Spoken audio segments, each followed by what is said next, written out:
And we are live, I think. Is that my phone notifying me that I'm live? Yes, I am live. Hello, people.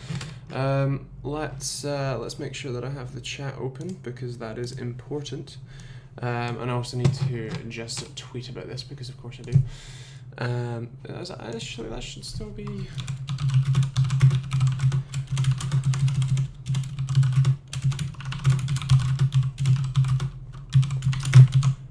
Right, I think that's that. Hello, how are you? How's your week? How's your life? How's your everything? Let me know. Apologies for missing a stream last week as well. I've had a health diagnosis that isn't that great, and I've got a video explaining that fairly shortly, so that'll be coming up. Hello, Jack. How are you? Hello, Phil. Philip. What'd you prefer? How is everyone? How are you all? Thank you for tagging me, Jack. That's nice of you. Let's just turn that off just in case. Right. How's life, folks? How's things? How's everything? Let me know. Yeah, as I said, I've had a bit of an interesting week or two myself. I have been diagnosed with palindromic rheumatism, which is basically oh, sorry, I meant to have my light on. Which is basically arthritis in every joint in my body. It's not very fun. Hurts a lot. There's no cure. I have like a 20 to 50% chance of getting full rheumatoid arthritis in every joint in my body, and I'm also have a few mental issues. So yeah, I'm doing great. How are you guys? Philip, Jack, how are you? Let me know. I've got a few things to chat about this week. Nothing major. I do want to talk a little bit about Threadripper, but if you've got any questions for me, if you've got any thoughts, anything you want answered, let me know in the comments, and I'll be happy to oblige when possible. So, let me just check the Twitters, and all of that jazz. Stroking my minuscule beard here. Yes, wispy beard. Right. Oh, peak concurrent of 4 viewers. Woohoo. Let's turn me up a little bit. Right. Well, may as well get started.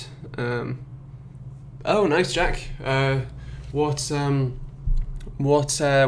have you got? What motherboard are you thinking about? What CPU motherboard combo are you thinking about? Philip, can I recommend a good video editing laptop? Are you just using it for video editing, or are you gaming as well? On the cheap end, what was it? Asus GL552 VW. That was a nice one. It was a little bit of a cheap kind of design. The overall build quality was alright, but I think they've got an updated version with like 1050, 1060. Also MSI, GS. GS is all nice, but on the cheaper side of things, the GL and GP lineup, I think, are the two cheaper ones, and the Gs as well. The G62, G72, they're really nice. They've got 7700 HQ CPUs, so they're decent. Hello, Steve. Just video and photos. Yeah, so you're probably going to want something with something like a 1050 and something like a 7700K or 7700 HQ or something like that. That's probably the best. You can also get, if you can find one with a 7820 HK, that's probably also a better one. But yeah, Jack, you're looking for a new CPU. Are you purely gaming on that CPU, or are you going to be video editing and that sort of stuff as well? And what sort of budget are you looking at? Are you looking at the £200 price range, 2.3, 2.4? What's the range? Let me know. Yeah, Philip. Yeah, probably go for something that's something like. Yeah, actually, Gigabyte have a few kind of businessy kind of looking laptops that have stuff like 1050s and 1060s in them that would do pretty decent for video editing. Make sure you get one with at least 16 gigs of RAM though, because I mean I have 32 gigs in my system and I fill it up too fast with Premiere. So yeah, it's definitely a thing. Hi Christian, how are you? Yeah, that's life. I guess I'll just deal with it. What you gonna do? Something that is incurable. So, well. But yeah, I got a few things to chat to Steve. When you come to discuss Threadripper, it would be good to hear your opinion against the Intel Xeon range, especially for workstations. Yeah, I don't mind chatting about Threadripper now. I don't have an article specifically from them for that up. But obviously, for me, actually the most interesting Threadripper chip is actually the 8-core, because obviously all Threadripper chips have 64 PCIe lanes, and sorry, from what I understand, most people who are buying those sorts of chips and who are going like consumer route as opposed to going for Xeons and stuff like that, and for the Epic CPUs, I feel like most of those chips are being, like, from what I understand, a lot of those chips are being sold to server applications, and the benefit of having 64 PCIe lanes on an 8-core is that, if I remember rightly, I was speaking to Wendell when I was out at AMD in Austin and at Computex as well, and he was talking about that some of the Dell PowerEdge servers are coming with i3s, like desktop i3s, like dual-core i3s in a server platform, which is kind of insane. So to have Threadripper available on that sort of platform where you don't need an i7, you can take a high-end, supports ECC memory chip that has 64 PCIe lanes, but you don't necessarily need a billion cores. 8 cores could be fine if you're just using a GPU acceleration box or something. So yeah, that's really awesome. It's really great to see them existing. Price point looks fantastic, and if performance matches to what we expect it to match, then I think Intel will have to get some get really interesting with their pricing, and hopefully get better performance from that. But yeah, Philip, the second one, not the first one. Don't have that anymore, so it's all good. But yeah, the second one, mostly Jack saying mostly gaming for yeah. I mean, see, the thing is that if you're just purely gaming, then a 7600K and a 1070 versus something like a 1600 and a 1060, you're gonna have a much better gaming experience than that. But it's like it. In terms of future-proofing, which is a really terrible word, the 1600 and 1600X are fantastic. And if you do ever want to go into doing productivity kind of stuff, then that's a tough one. Steve, in terms of your 24-thread dual Xeon, that's probably quite a big deal. Also, the fact that you can get 16 cores and 32 threads in a single chip now, that's also going to be pretty good for you, because now you'll have significantly better power efficiency and heat output. And I don't know, I don't think that the Threadripper chips are meant to work in dual socket configurations unlike the Epic processors, but if they do, then that would be insane as well. Although of course you've got the 32 core Epic processor CPU, so yeah, if you really need 64 cores, 128 threads, and 128 PCIe lanes, then you can do that. Oh, Jack, you already have the 1070, right? Of course, you said that earlier. So yeah, if you really can't push to the 1600, then it's probably 7600K is still a good shout. But I mean, it depends what you want to do. Do I have a Adobe CC subscription? Yes, I've had one for like 3 years. It's been really good. I mean, there has been a few issues with Premiere stability in general. There's certainly tricks of the trade. So if it's if you're saving stuff and if you're copying and pasting stuff, especially if you're copying and pasting After Effects files, then I find that it crashes a lot. But otherwise, I really like the dynamic link that it has. That's really good. So yeah. Jack, so your first gaming PC, nice one. Glad to hear you're converted to the master race. But if you wanted to start productivity, then yeah, I guess you could get one. I mean, there'll probably be, depending on when you actually want to start doing productivity stuff, there might be new Zen CPUs and stuff like the Zen Plus CPUs, or the Zen 2 or whatever it's going to be called, that might be better for you, might be better value for money, might be better optimized, all that sort of stuff.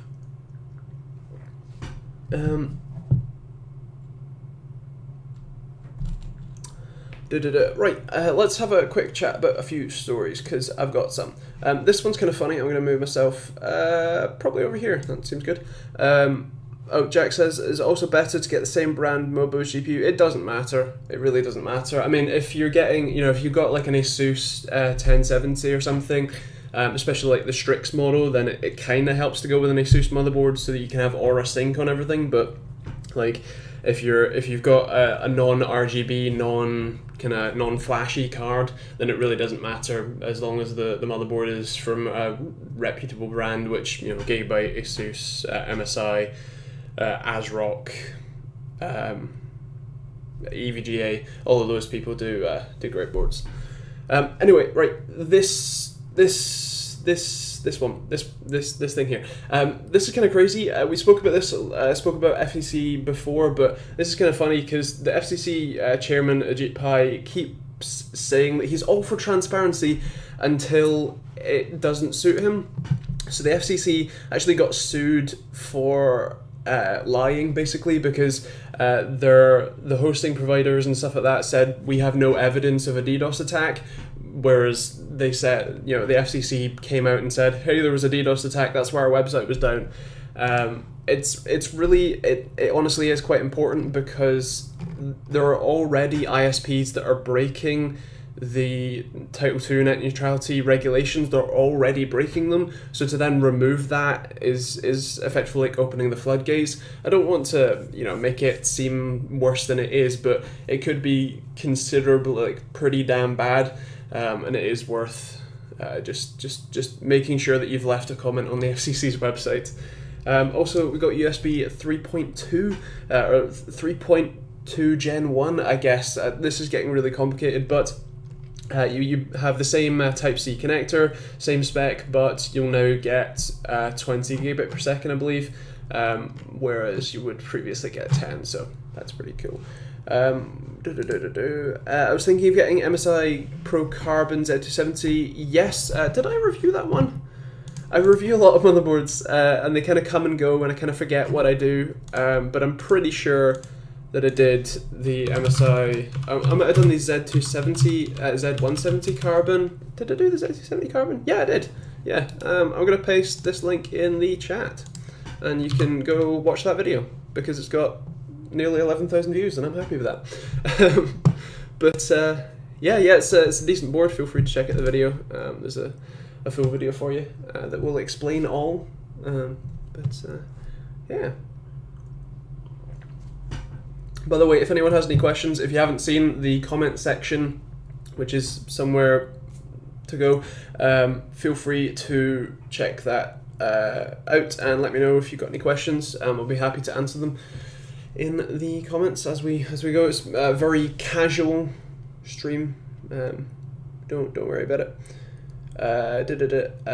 So Steve, problem with USB 3.1 and 3.2 is the adoption is not widespread for peripherals. Yes, I totally agree. I mean, I think that was something that MKBHD talked about, because I have the Logitech MX Master, and obviously it has the USB Micro B USB 2 basically, and that one in the MX Master 2S, that doesn't even have Type-C on there. Now, my phone, the OnePlus 3T, that does have USB 3.1 or Type-C, but it actually runs at USB 2 speeds. The only benefit to having Type-C is the reversible connector and the power difference, but the actual data transfer speed only runs at USB 2 there. I'd also mention that USB Type-C, you're only getting one port on most motherboards, so it's something that it's kind of limited there until you really you get an add-in card or something, and it's often done via a third-party chipset, so it's often not done through the actual standard AMD X370 or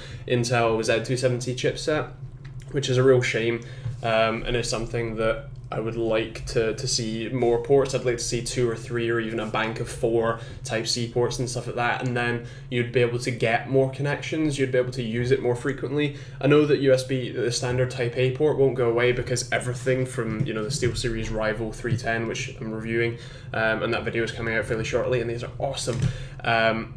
You know, all the peripherals that I have in this house, besides my phone, actually this is the only USB Type-C device, that one, you know, everything is Type A, so I agree. I think more peripheral adoption would be good. No jack, nothing's changed. BIOS support's probably better, but it was already probably pretty good because it's basically a Z170 port, but hey, whatever.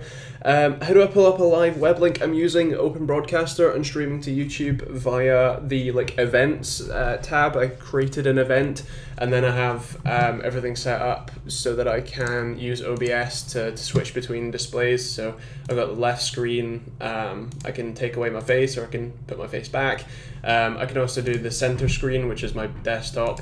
I can go back to my face and all that sort of stuff. So yeah, and I've also got a game stream capture one for playing PlayerUnknown's Battlegrounds that I shall be playing shortly. So yeah. Am I disappointed by Vega's performance per watt? I want to see what the actual Vega 64 and Vega 56, that's it, cards are actually like.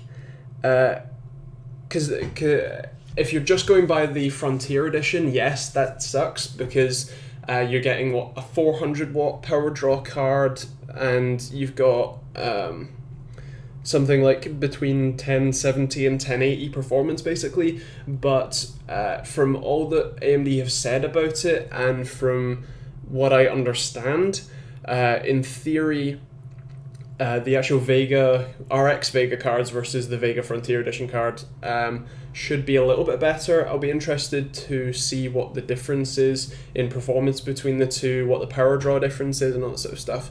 But I do want to see. I don't think I'm getting Vega, but if I am, I will let you know, and I will definitely be testing them out. I'll hopefully get some add-in cards fairly shortly after the launch, but yeah. Jack, any comment on NVMe M.2 SSDs versus normal SSDs? Did we do any testing? I have tested NVMe SSDs, I tested normal SSDs. In terms of just straight up usability, I think for me, I'm happy with my normal SATA SSDs. It is really nice to have an NVMe SSD, and if you can get a bigger one, 250 to 500 gig or even terabyte, then they are fantastic. They make things just very much enjoyable, and if you can install some games on there too, as you saw with the recent video, HDD versus SSD, it's a genuine improvement in terms of loading time for everything, especially stuff that does take a long time to load. You don't get a performance difference as I showed, but you do get just general like time saving difference, so that's good. Are there any good mechanical keyboards with a UK layout under £70? So I can't remember how many of them had a UK layout, but I know Cooler Master does the Pro M that's sitting behind the curtain over there, and that was running for like £65 at the time of filming. I did a mechanical keyboard, like a budget mechanical keyboards guide that you should probably check out if you haven't already. Budget mechanical. Is that going to come up? Yeah, but I can't remember how many of them actually had UK layouts. Let me find an overlay shot of my own video. That one was kind of naff, if I remember rightly. That one was okay, but that's not UK layout. Pro M was decent. Yeah, so basically, grab a Cooler Master Pro M if the price is right. Let's see, what does my Amazon link say? Yes, so £69 at the time of filming. In fact, here is an affiliate link, because of course it is. But yeah, that one's really nice. That one's a Cherry MX Brown, so that's awesome. What's my views on water cooling a PC? It's awesome. I mean, are you talking about custom water cooling, or are you talking about like full. I don't know why I looked around. That system doesn't have hard pipe water cooling anymore, but hard tubing water cooling is a I did for the Cooler Master mod project. That was a lot of fun, and that was actually really nice. It was fantastic for temperatures. It was ridiculously quiet, and I had no maintenance on it until the motherboard had a fit, which it still has a fit despite not being water cooled anymore. So that's great, but yeah, I think it's something to do with the like heatsink shorting out on the back or the BIOS crashing. But either way, yes, water cooling is awesome. It is a lot of money generally, and unless you're really pushing overclocks, I wouldn't bother. But in terms of custom water cooling anyway. But if you are going for just standard system, then sure, grab a Cooler Master Master Liquid non-pro 240 or 120. They're great. Or a Corsair 100, H100 IV2, something like that. They're all pretty great. Or the Be Quiet silent loops, they're also pretty good. You're crossing the video, but load time, but not much different games. Yes, it's basically you get faster load times. It's not a massive difference in terms of SATA versus M.2, but it's a nicer experience. It's also a slimmer form factor, uses less power, so yeah. Will there be a noticeable difference between 7600K and 7700K? You could benchmark the difference, but I don't know if you would actually physically notice the difference, especially if you're running on a 60Hz monitor.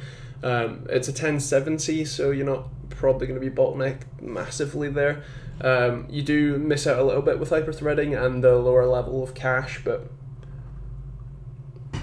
also I'm saying Vega 64 is 300 plus watts and the 64 non-water cooled is 290 watts. Yeah, so even at that, even at 290 watts, that's still pretty high. So what's a 1080? That's 75 watts from the rail, and didn't they have just one 8-pin? That would make it 225 watts.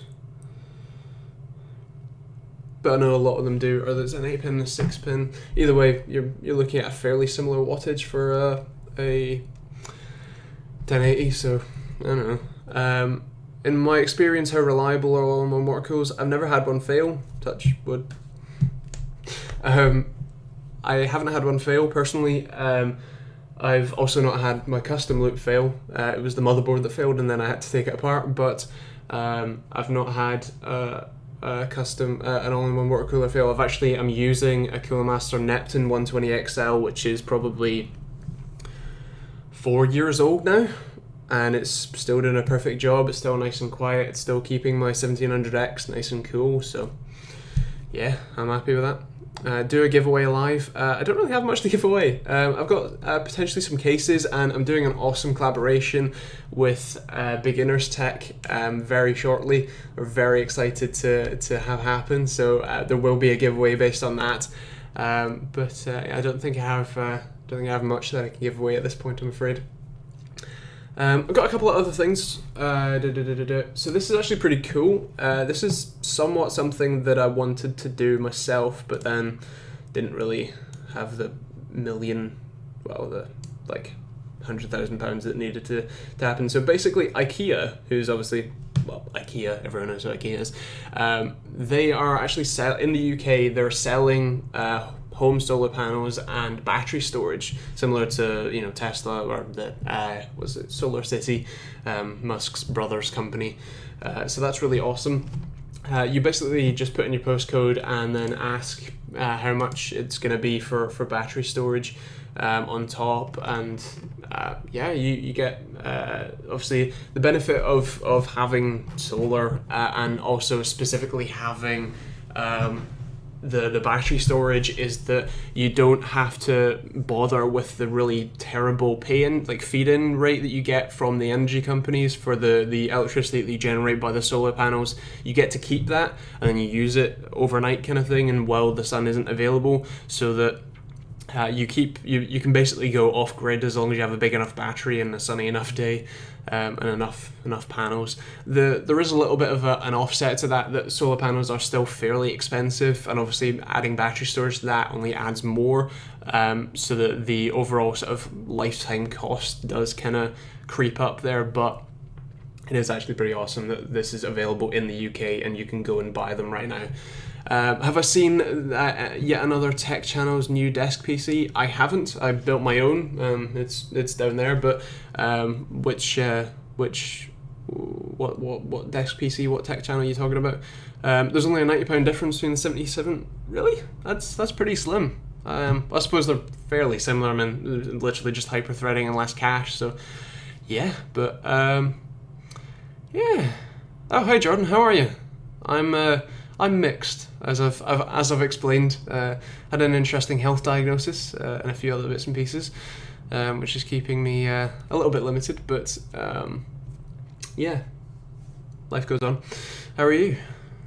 Strike YouTube, is AMD FX still worth buying?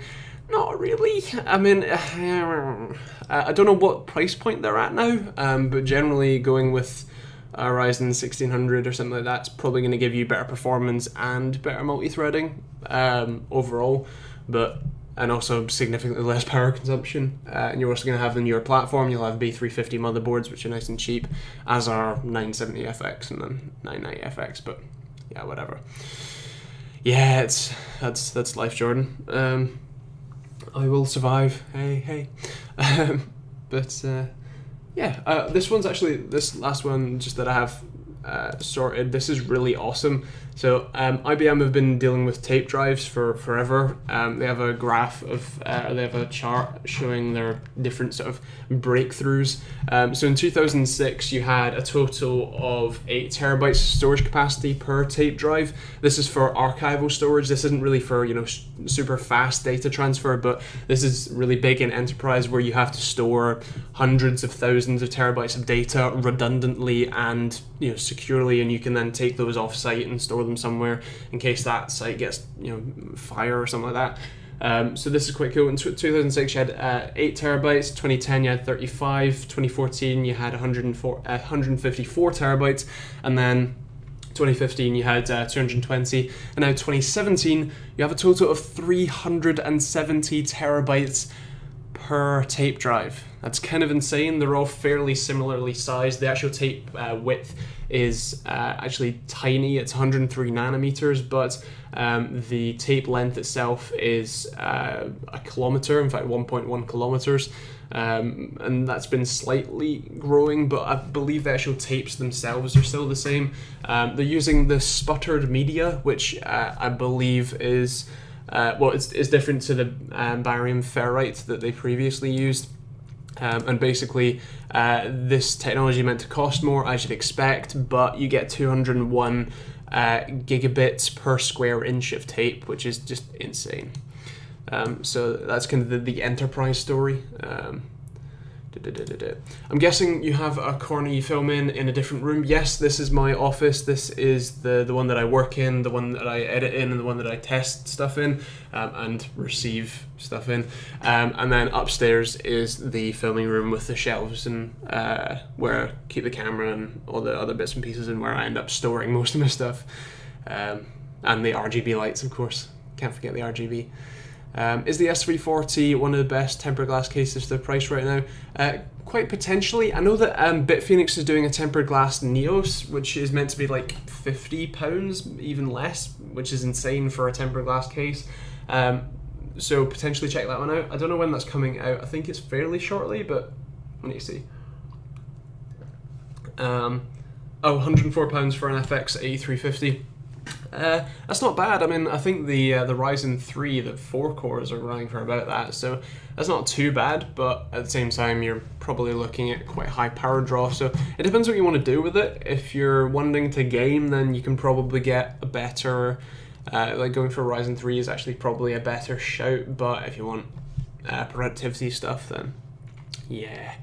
That's all the stories I've got. I've got a couple things to... no, Steve, this is my day job, if you can believe it. I do this full time. I've been doing it full time for a while. I've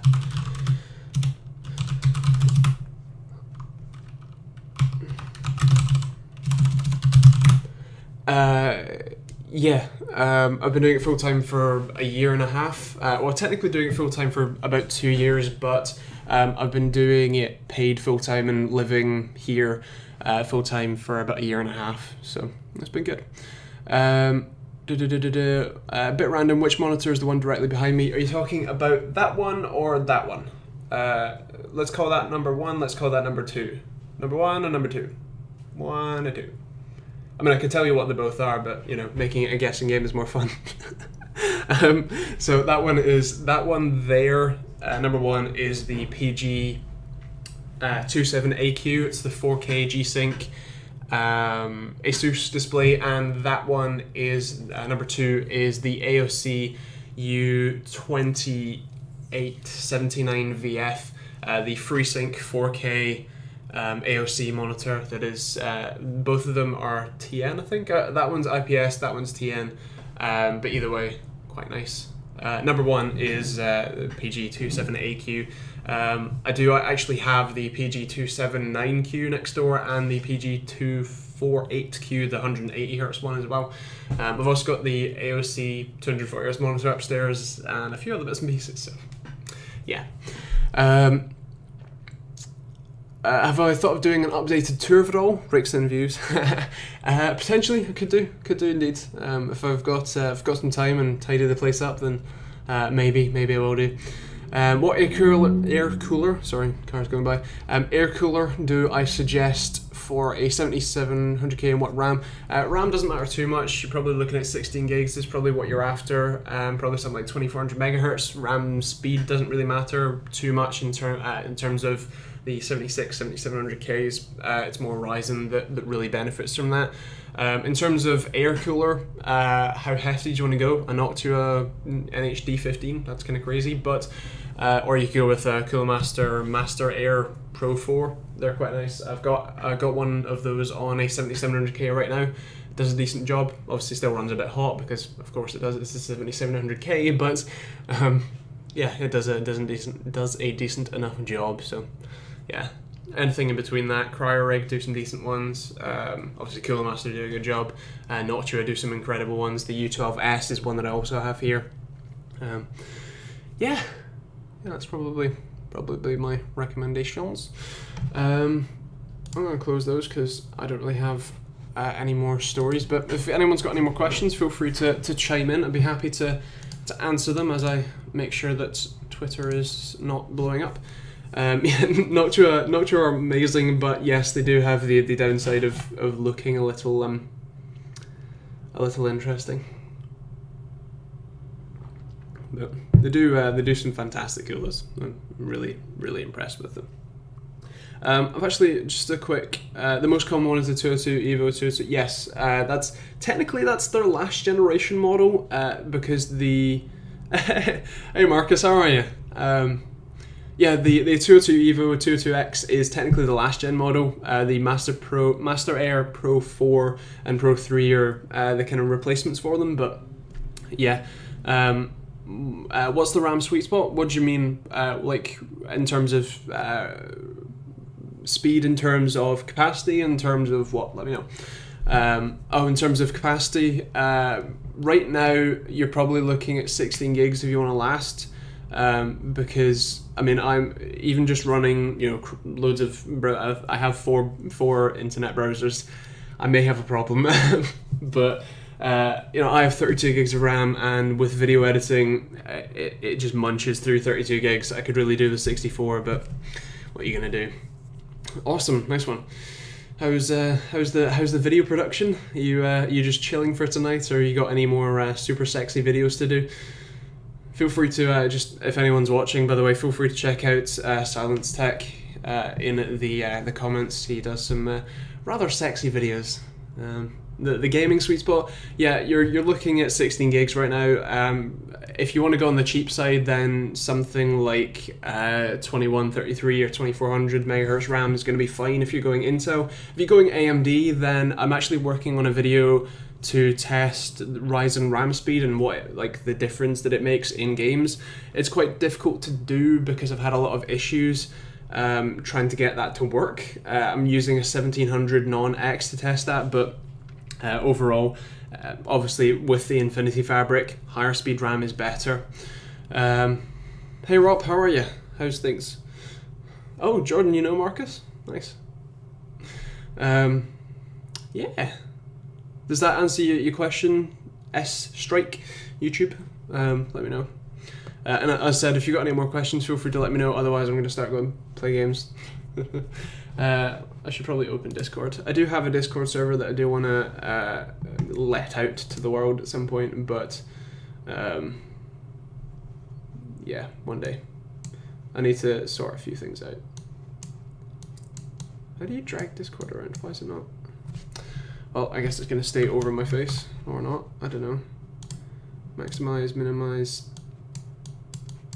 Why can I not drag Discord window around? Hey Dan, how are you? Nope, that's the wrong one. Can I drag? Okay, I'm gonna. This is, as Linus would say, the jankiest solution for moving a window. Nice, fair play, Jordan. No worries. Yeah, we should still try and work out that monitor video at some point, Marcus. We didn't really get around to that. I did speak to Tom and other Marcus at the Acer thing, but we obviously didn't hit the deadline we were thinking about. S-Strike YouTube, yes, I am going to multiplay. I need to sort out tickets because Game invited me, but I've also had invites from other people, but I've also not confirmed like what the deal is. So yeah, Rockname cool. Did I receive a Threadripper CPU?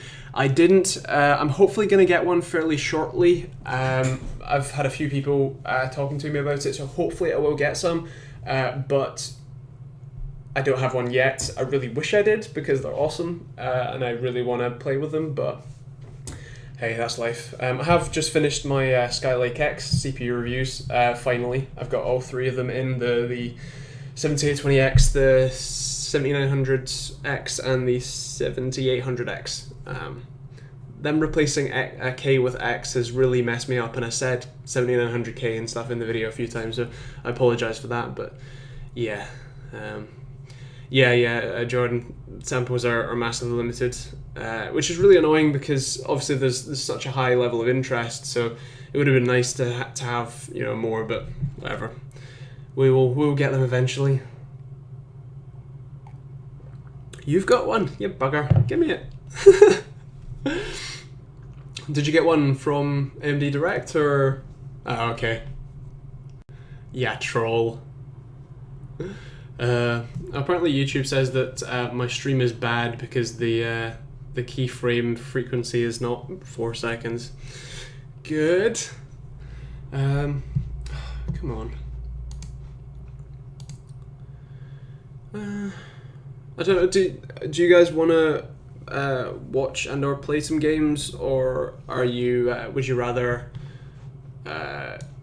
Kind of not and that sort of thing. I do want to do a community game of PlayerUnknown's Battlegrounds at some point. It would be awesome. I think the only way that I can do that really is sort of a pre-promotion and then live stream it later. I'd like to do that at some point, but yeah, would you like to see me play some games, or do you want to just call it? Also, S-Strike, what's the chances of me doing a video on older CPUs if they can still match up against 2017 games?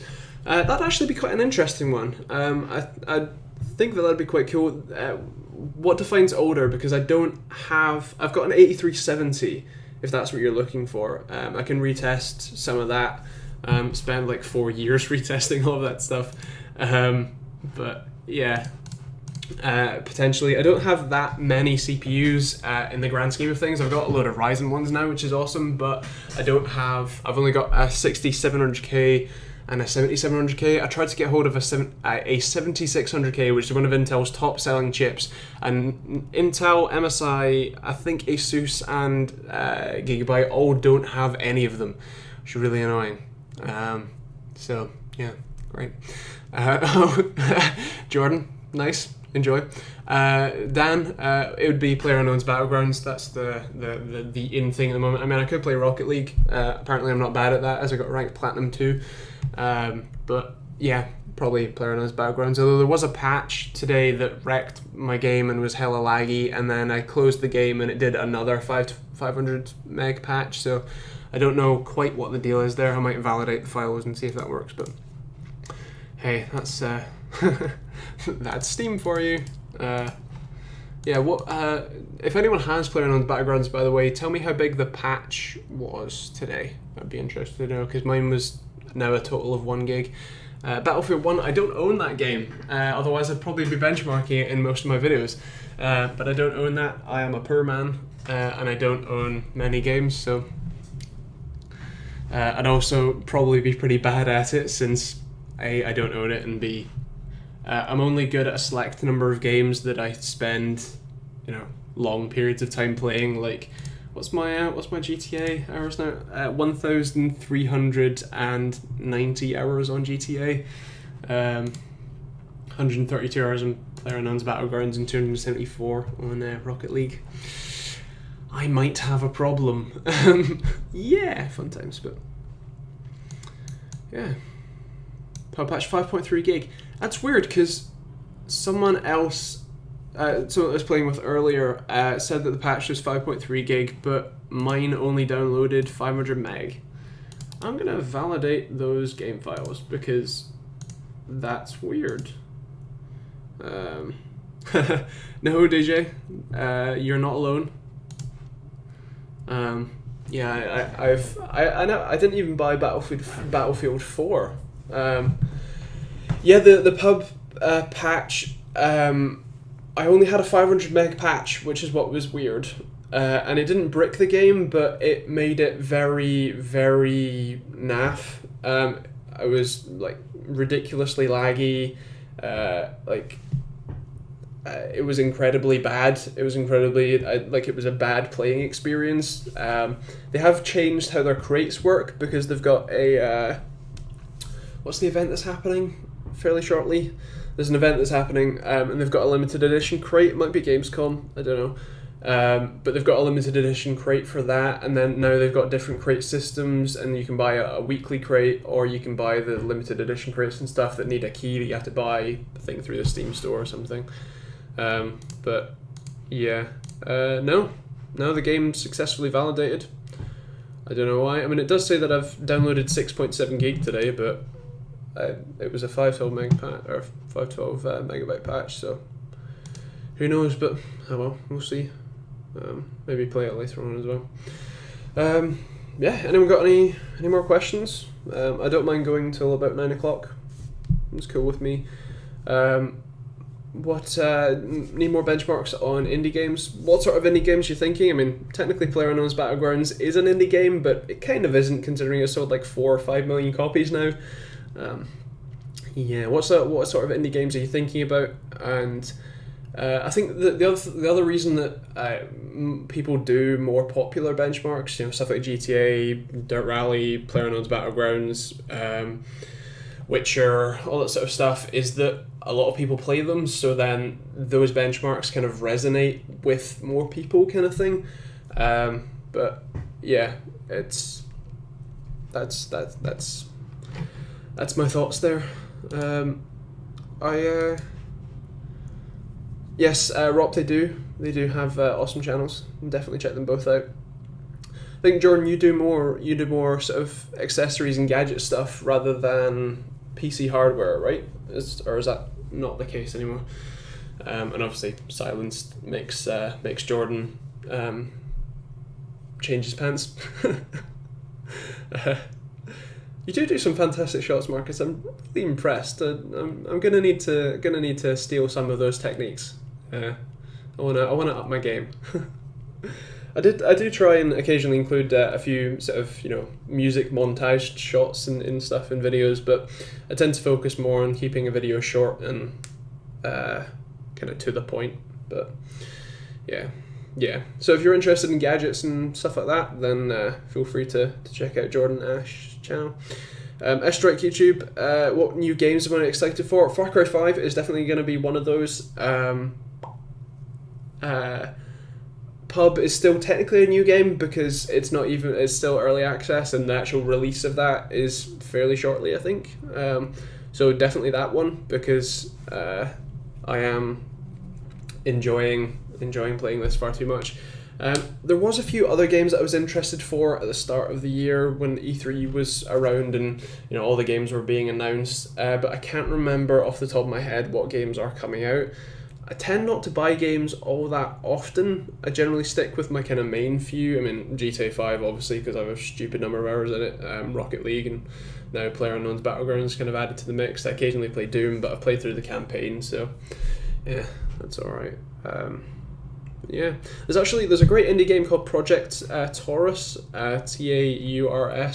It's currently early access. It's someone who is chatting about his game on the PC Master Race subreddit, and it's a pretty cool kind of racing game. It's currently on Steam for early access, so feel free to check that one out if you want a game recommendation. Pub on OS X, it's barely on Windows. Escape from Tarkov, I've not heard of that one. I'll need to take a quick peek. Escape from Tarkov, cool. Second FPS game, right? Closed beta, nice. Last question from you, Steve. What are your thoughts on the Ubiquity network gear for home use? What setup do I use? So I've not used Ubiquity, although I've heard good things about them. The Unify receivers are meant to be really interesting, especially if you have a larger house where you can have multiple receivers and multiple wireless access points that all twin together, so that your phone or your whatever device you're using can pair together nicely. But in my personal current use is a little bit kind of janky.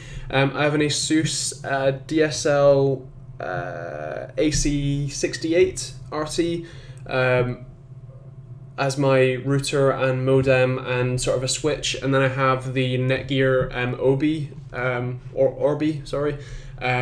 which is the Wi-Fi kind of range extender kind of thing. That's actually quite cool, and it's really useful because this house is built like a Faraday cage, so I've got the satellite receiver upstairs. It actually means that I can get Ethernet upstairs as well.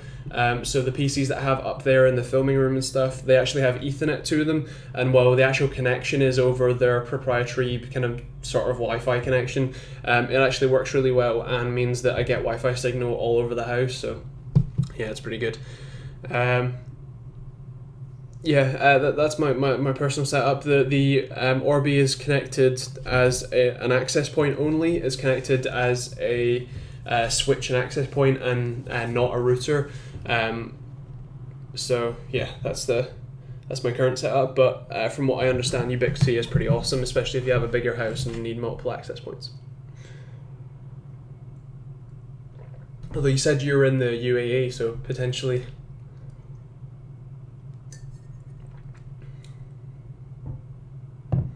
Hey, getting some mixed loving going on. I had my phone go off. I'm glad that totally works and totally. Do you ever get the thing where you think your phone's gone off and then you can't, you check your phone and it hasn't, and then you're like, I swore I felt that vibration. Yeah, I think there's actually a psychological term for that nowadays, but yeah, there you go.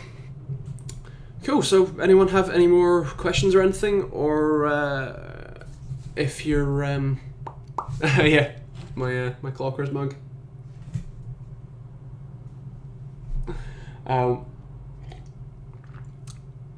Yeah, if you got any more questions, feel free to let me know. Otherwise, I'm happy to close it out. Yeah.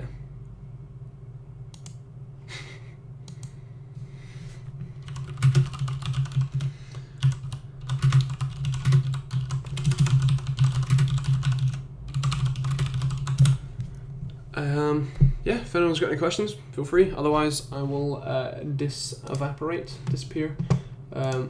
Sorry, I've multi-monitor set up, so it's... I mean, they don't sponsor me or anything. I don't know why I plug them, but I do. It's a nice mug. Does a decent job. They actually sent me two. They sent me a thingy... like heat changing one. So when you pour your hot water in, the actual mug gets red, and it kind of goes through the overclockers logo like a flag. It's really cool. Every drink you put in that mug gets hot due to overvoting or overclocking. Question: why did I start YouTube? Well, officially I started YouTube 5.5 years ago with two friends we'd all built gaming PCs, and it was kind of interesting, and the way that we learned was by watching YouTube videos, so we thought it'd be fun to do it ourselves. It kind of went from that into over time just me and a bit more kind of like regular. Obviously wanted to do multiple videos a week, so I started doing Monday, Wednesday, Friday, and I've basically been doing a Monday, Wednesday, Friday video for the last 2 years straight, I think. Maybe more than that actually, so yeah. Really? How many of these do you have? I was expecting a sticker of Andy's face on the bottom. I do actually have overclocker stickers up there, but yeah. Fireman, just quickly about pub. Do you think cheating is rife, or is my mate full of poo and just rubbish at the game? So I don't know, because I've won a few matches. Before the leaderboards reset, I was 30,000th in squad, and I think I'm currently like 100,000th in solo. So I'm not too bad at pub, but there have been multiple times where I have laden people with bullets from all sorts of guns: UMPs, SCARs, AKs, M416s,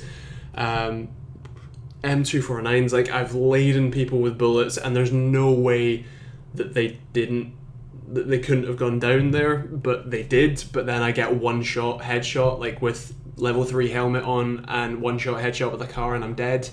Like, I don't know how, but I think there are a lot of people that kind of jump to conclusions about hacking and stuff like that. There is now a report feature as well, so if you do think that people are hacking, you can press the report button when you die, and that can report the player that killed you and stuff. So I guess if your mate thinks that the people are really cheating, then tell them to go report them. Oh, you got 2 mugs, nice. I just have this one and the heat changing one. You're still rocking a Core 2 Quad Q8200, nice. It's quad core, so it's going to still probably hold up decently. I mean, I think there's been a significant instruction per clock improvement, so like single core performance improvement since then, up until sort of this point. So you would definitely see a benefit from upgrading if you want to, if you can afford to, but it's still quad core, it still does a decent job. Cool. Anyone else got any more questions, or you want to leave it there? Let me know. I don't really. If people weren't around for the stories earlier, basically just talking about 20 and yes. Do I have a job? No, YouTube is main time. I don't have any kids, unlike quite a lot of people, which I think definitely helps me with the amount of time I have. But yeah, I did. I started YouTube while I was in full-time education, and I only stopped full-time education 2.5 years ago. So it's been a big change. But yeah, I did it around schooling, and I still managed to get decent enough grades. So apparently that's all right. But yeah, this is full-time.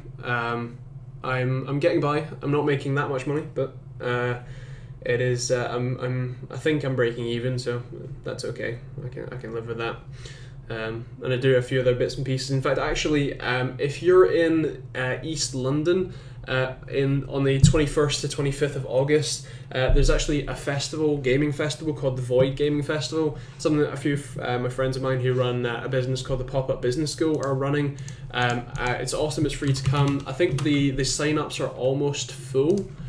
So definitely check them out. Let me just get the website up. But definitely check them out. I'll drop a link in the description down in the comments. But do check that out if you're in the east of London. It's in Links and Thamesmead, so feel free. Yeah, there's 81 tickets remaining, so if you want to come down, you want to have a chat with me. Also, Lionheart X10 is going to be there, so if you want to chat with him, then feel free. And if you're a creator like Marcus, if you want to come down on one of the days, I'll be there on Monday to Wednesday. If you want to come down, then feel free to come and do a chat. It's going to be all about just playing some games. Game, the retail shop are sponsoring it, but if you we're going to be chatting about sort of how you can make money from this sort of stuff, how you can make money from YouTube and streaming and all that sort of stuff as well. So yeah, Fireman's, do I stream on Twitch? I do have a Twitch account that I do stream on, but only for testing, really. I did occasionally stream on Twitch before, but now if I'm playing games and I'm going to stream, then I just throw it on here. I normally do game streams in this live stream, but I feel like having a bit more of a chat this week, and I'm going to do some offline streaming. Strike, you said you've £260 to get a motherboard, CPU, RAM, power supply. What I recommend? Oh, that one's tough, because most motherboards you're looking at are going to be, even on the cheaper end, you're going to be looking at sort of 80 quids. A power supply, even on the cheaper side, is going to be 30, 40 quid. So if you call that 120, that leaves you 110 left for a CPU. So you're probably looking at a cheap B350 like the Asus Prime and the Ryzen 1200 or something. I don't know how much of an upgrade that would be over the Core 2 Quad, just because but also they're both quad core, so yeah. Okay, Dan, no worries. It's all good. I mean, for anyone who's interested, it's free to attend if you want to do. But yeah, that's all. It's all good. Yeah. Marcus is right there. On the budget, on the like full budget market, if you go for used stuff, I'd still recommend a new power supply, just because power supply is kind of the, I guess, most crucial component, because if you get a bad one, and it can kill everything that it's connected to. So grab a new power supply, grab even an EVGA 500B or 500 watt, go for one of those. But for motherboard and processor, yeah, grab a used 6600K if you can, for 200 quid or something with a motherboard, if you can get a deal on it, or 6500, something like that. It's probably a pretty good offering. Yeah. So Marcus, what other questions would you like to ask? Oh dear. This could be interesting. Yeah, anyone got any more genuine questions, or are we good? We're kind of coming up onto an hour anyway, so I'm good to call it there if you don't. I will be back next week. I'm not going to be away for another couple of weeks, I don't think, so yeah, if you want to catch me again next week, that's all good. How many folk are watching? 19 watching. Sweet. Awesome. Thank you for everyone that's watching. 22 watching right now. Sweet. That's higher than last week. That's higher than usual. So awesome. Thanks. Hello, people. How are you doing? Wanna see those comments going? Come on. Dear. It's kind of weird because obviously with YouTube there is a delay. I don't know what the actual delay is. In fact, actually, let me open my stream, and then I'm gonna wait for it to load up so that I can tell.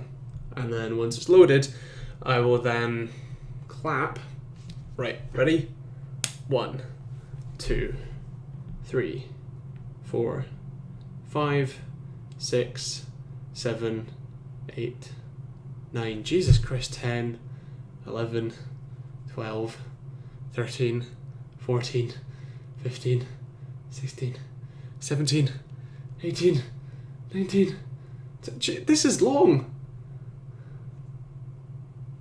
This is ages. Did I not check the box? Oh, I didn't check the.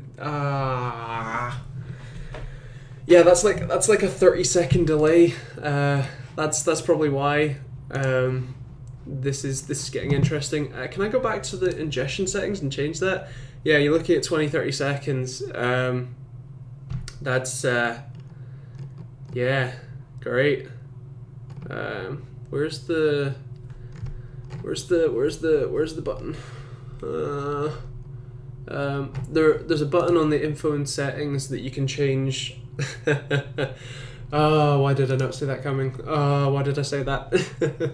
That one, right? Can I save that? Is it gonna let me save that?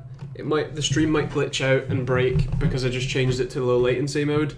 But yeah, let's see how that goes. Right, hold on. Let me reopen the stream. Did it break? Did it not break?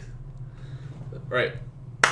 1, 2, 3, 4, 5, 6, 7, 8, 9, 10, 11, 12.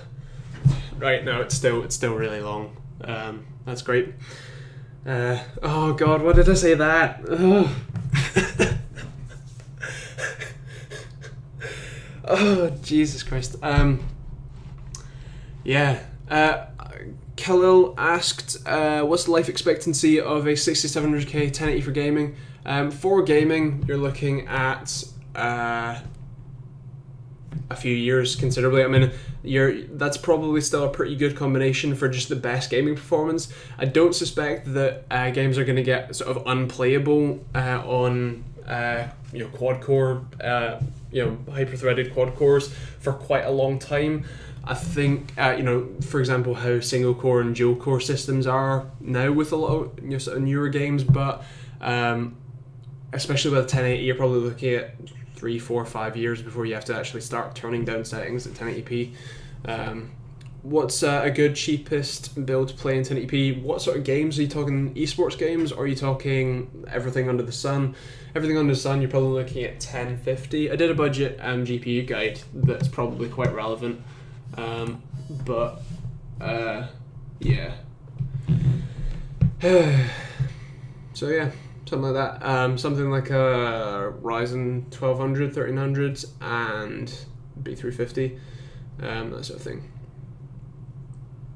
Counting a sexer when you count down. Oh, I see. Oh dear. Kello, 1440p, 140, 144. I take it you mean. Yes, that is the best. On that sort of, you're probably talking about still 3 or 4 years. I don't expect that there's going to be such a significant jump in terms of game engine performance and stuff like that you really need stupid high performance cards and stuff like that. What surprised me the most is that so many people have bought and so many people play Battlegrounds, but it's such an unoptimized game, and like I'm running a 1080 and a 1700X, and it's like I'm getting 60 to 80 FPS on everything max, so I guess people just play on low. Marcus, I missed your question. Oh, what's my PC specs? Well, I kind of just answered them for you. 1700X, 1080, 32 gigs of RAM, 2 240 gig SSDs, and 2 2TB hard drives. Both of them are Seagate. One of them is a Barracuda, and one of them is a Firecuda.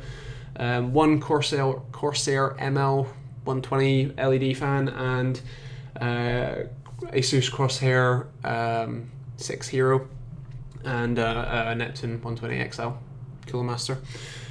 Also got the custom Pexon PCs sleeve cabling, which is also really nice, and a Cooler Master VS 550 power supply. Yeah, that's that system. I do have a few other systems lying around. I've got an ITX system upstairs, which is currently a 1600 and a 6600K and a 8 gigs of RAM and an SSD and a Gigabyte ITX 1060.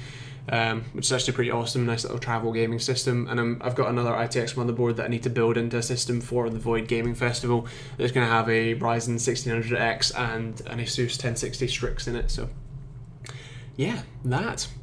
Also have another few systems. I've got my HTPC living room system is an AM1 socket.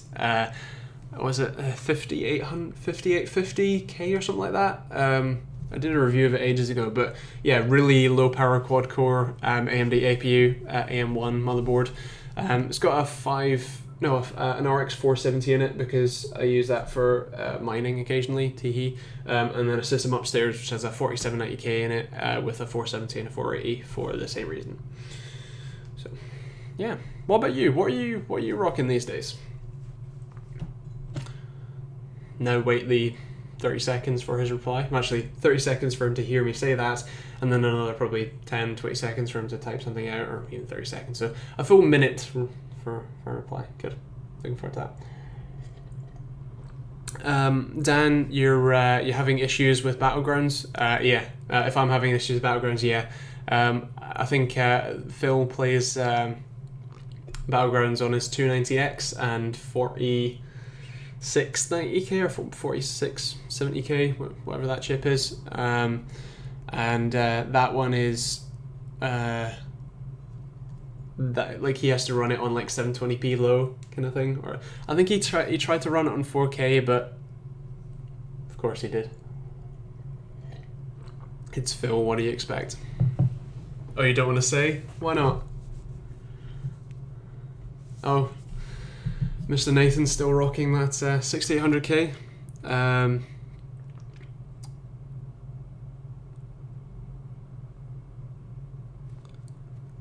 You 32 gigs of RAM and 980 SLIs. Yes, I know. I think you also have a Cooler Master Case Pro 5 as well, don't you? I've actually got another Master Case, a Maker 5 upstairs, still upstairs, that I'm going to be doing the mod project with. Really looking forward to that with Beginner's Tech. So yeah, that'll be awesome. Ryan and I. Should be really cool. Cool. Well, obviously I didn't realize that I forgot to check the basically the make this as delayed as possible routine button, but I think for the time being anyway, that shall do. What's quite annoying is that these comments don't get transferred into the archive version and they just seem to disappear, which is kind of crap, because like I like these comments. These are good. These are, interesting conversational pieces, but they don't get transferred, and I don't know why. Anyone know how to change that? Feel free to let me know in the comments down below.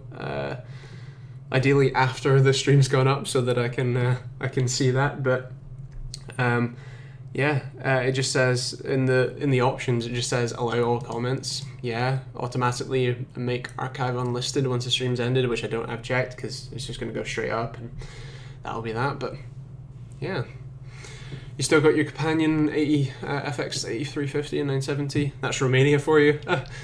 Dan's in Bulgaria at the moment. He probably knows similar. At least you got a sick mod on it. Oh, fair play. Fair play indeed. Cool. Well, I think I'm going to call it there. This has been a nice chat. It's been nice to chat about some tech stuff and just obviously chat about tech stuff.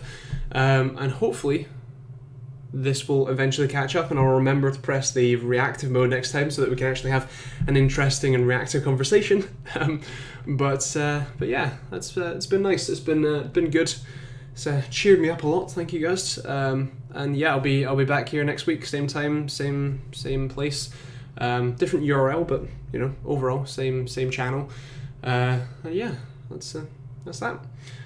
Thank you all for watching, and we'll see you all next one. If you've got any comments, feel free to leave them down below. And as usual, Facebook and Twitter. I reply Twitter mostly. That one's the faster reply for me, and that's where I check most of the stuff out. But feel free to use Facebook if that's all you use. And of course, Amazon affiliates. Feel free to, if you're watching the live stream, you probably already use them. And if you don't, that's fine. It does genuinely help though. It is a significant portion of my rent every month. It genuinely helps me when you guys use that. So yeah, cool. All right. Well, I will catch y'all later. You too, man. You too, everybody. Take it easy. Yeah, we'll see you all next week. And also see you. What video we got tomorrow? We have.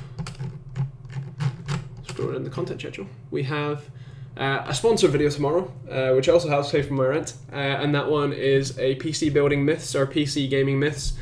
I think you might be you might like. So, yeah. See you, Marcus. Nice having you here. Thanks for the interesting questions. And yeah, I'm sure we'll chat at some point as well. Cool. Right. I think I need to stop this on YouTube first. So let's go to the YouTube settings. But cool. Catch you later, guys.